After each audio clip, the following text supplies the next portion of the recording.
এদিকে সড়কে শৃঙ্খলা বজায় রাখার পাশাপাশি এসএসসি পরীক্ষার্থীদের নির্দিষ্ট সময়ে কেন্দ্রে পৌঁছাতে সাহায্য করেছে কুইক রেসপন্স টিম।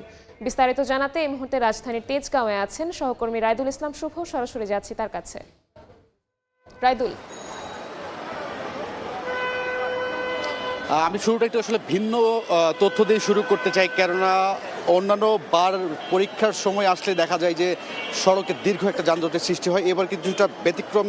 আমরা যারা অভিভাবক রয়েছে তাদের সাথে কথা বলেছি, শিক্ষার্থীদের সাথে কথা বলেছি, তারা যেমনটা বলছেন যে এবারের সড়কের শৃঙ্খলাটা কিন্তু একবার তাদের ভালো থাকায় পরীক্ষা কেন্দ্রে বাসা থেকে পৌঁছাতে খুব অল্প সময় লেগেছে এবং পরীক্ষার্থীদের যেন সময় মতো পরীক্ষা কেন্দ্রে পৌঁছাতে পারে এবং সঠিক কেন্দ্রে যেন যেতে পারে, এজন্য আসলে ঢাকা ডিএমপি পুলিশের পক্ষ থেকে এবং ট্রাফিক বিভাগের পক্ষ থেকে কিন্তু আমরা যেমনটা জানি যে কুইক রেসপন্স টিমের সদস্যদের এখানে নিয়োজিত করা হয়েছে এবং এই যে তেজগাঁও বিভাগ সহ পুরো সমগ্র ঢাকা শহরে প্রতিটা জোনে কিন্তু কুইক রেসপন্স টিমের তারা একটি করে টিম গঠন করেছে। আমরা যেমনটি দেখেছি যে পরীক্ষা শুরুর ঠিক 10 মিনিট আগে এই যে ফার্মগেট এলাকাটি রয়েছে ঠিক সেখান থেকে তেজগাঁ হাই স্কুল, গার্লস সরকারি হাই স্কুলে পৌঁছে দিতে এক শিক্ষার্থীকে কিন্তু দেখেছি যে আমাকে কুইক রেসপন্স টিম তারা তাদের যে মোটরসাইকেলটি রয়েছে সেই মোটরসাইকেলটিতে করে কিন্তু তারা এই পরীক্ষা কেন্দ্রে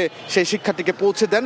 এবং আমরা যেমনটা দেখতে পেয়েছি দুই সড়ক, এক কথায় তেজগাঁ এদিকে তেজগাঁ রেলগেটের যে লাইনটি আছে পুরো সড়কটি কিন্তু শিক্ষার্থীদের চলাচলের জন্য এবং কেন্দ্রে যাদের জন্য স্বাভাবিকভাবে যেতে পারে সেটি কিন্তু আসলে বন্ধ করে দেওয়া হয়েছিল এবং তারা যেন সঠিকভাবে নির্বিঘ্নে পৌঁছাতে পারে সেই জিনিসটা আসলে সবসময় মাথায়। এবং যে বিষয়টি বলা হচ্ছে যে এবারের পরীক্ষাটা যেহেতু নতুন অন্তর্বর্তী সরকারের অধীনে প্রথম আসলে অনুষ্ঠিত হতে যাচ্ছে, মানে শুরু হয়ে গেছে, অলরেডি হতে যাচ্ছে বললে ভুল হবে, আসলে শুরু হয়ে গেছে।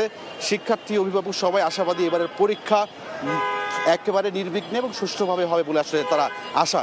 এবং এখন পর্যন্ত কোনো পরীক্ষার্থীকে অসময়ে বা পরীক্ষার সময়ের বাইরে প্রবেশ করতে দেখা যায়নি, সব কিছু সময় মতোই তারা প্রবেশ করেছেন। সব কিছু মিলে তেজগাঁও এলাকা থেকে এই ছিল আমার কাছে সবশেষ। সরাসরি যুক্ত ছিলাম রাজধানীর তেজগাঁও এলাকায়।